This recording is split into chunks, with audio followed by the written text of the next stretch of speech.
Hey, Dr. Brian here again. So we're going to talk about chronic trauma.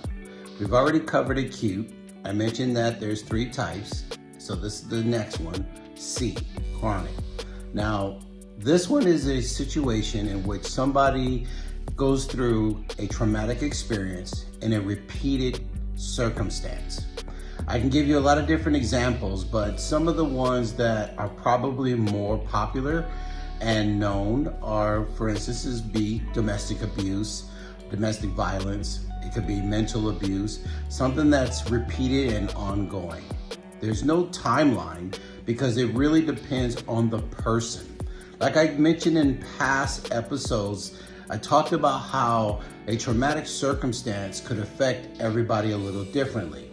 So this could happen within 3 months for somebody. In others, it may take 3 years. It all depends on the person, but it doesn't take away from the behavior that this person is undergoing. This situation impacts males and females. Now, if you've been following me for years on my podcast, you know that I'm a very honest and transparent person. So I'm not afraid to talk about some of the things that I've gone through. Well, in this case, I could explain to you how I personally have dealt with this. I had an ex-wife who I felt was abusive. She was mentally abusive. She was very mean, and the situations that she put me through and the things that she put me through was intolerable.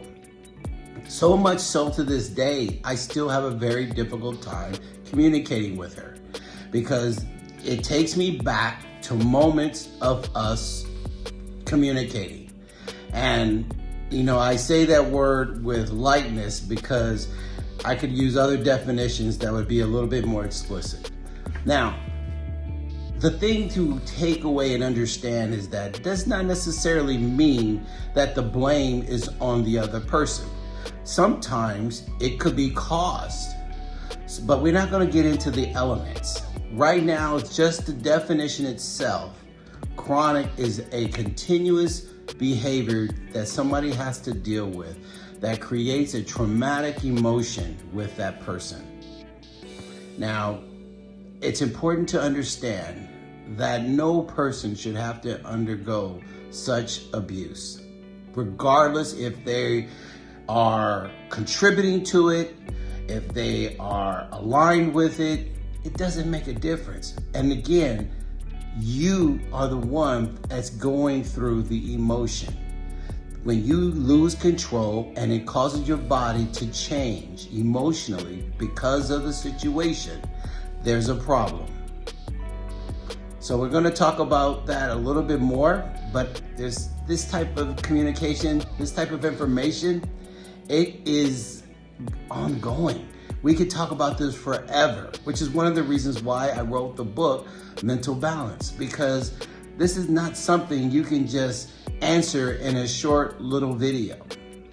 But we're going to cover the next step after this. Thank you for listening. My name is Dr. Brian.